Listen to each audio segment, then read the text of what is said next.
Hi guys, Dark Aperture here, and today I just had to make a Just Tech episode. There's so much big stuff going on today.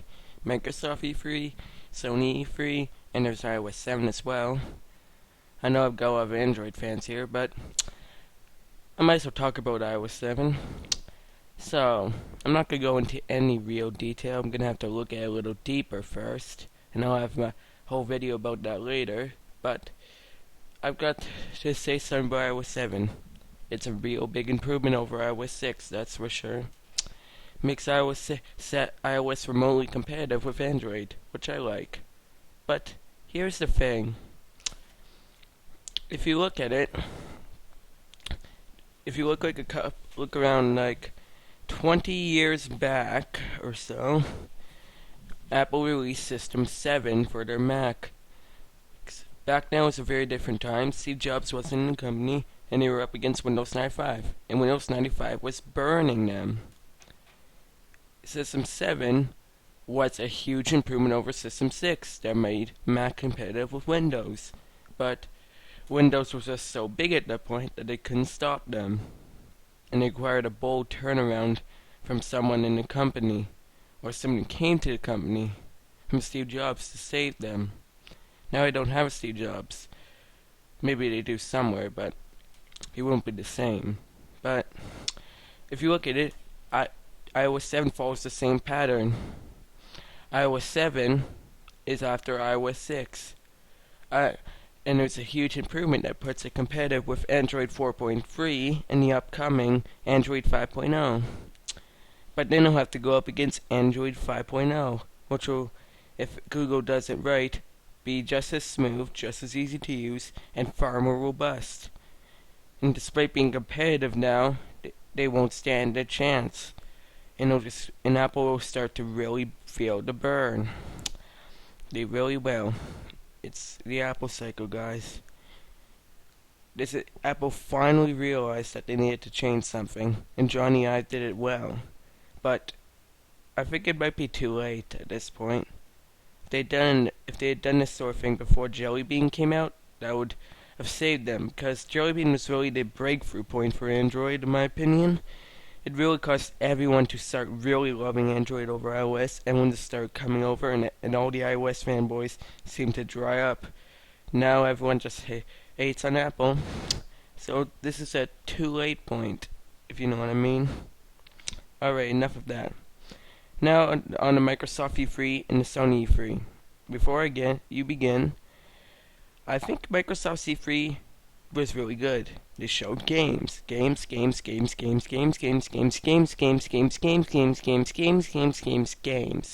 and simple, all they showed was games. Which is all they needed to do. But I'm still saying the PS4 will be better.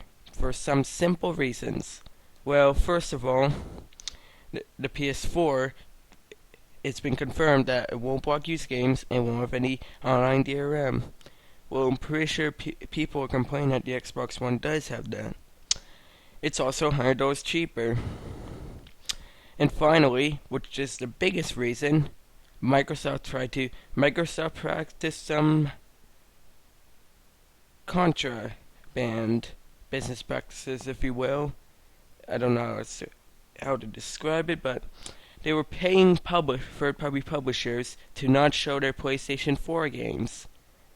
Now, I know Microsoft's trying to compete with Sony by using that strategy, but the thing is, they're trying to make it so a gamer doesn't get the better experience overall. They don't want gamers to know that they could get a better experience with the PS4. They want instead of trying to fight the PS4, they're trying to censor it. And I don't follow that. I'm not following that.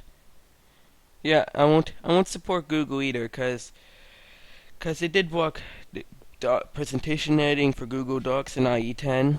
I know I actually went on there just to test, cause Chrome was in working at Google Drive that day for some awkward reason. So I went on there, and then downloaded Firefox to use it because they blocked it, and I won't support Google not either. I'm not on any side here of that. in that area. I'm just not gonna follow the company that does that. I think that's so stupid of them.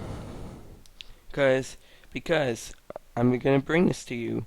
Once everyone knows about this, Microsoft will just be bombed. But they already are being bombed because people already know about it. It's getting all over the internet right now.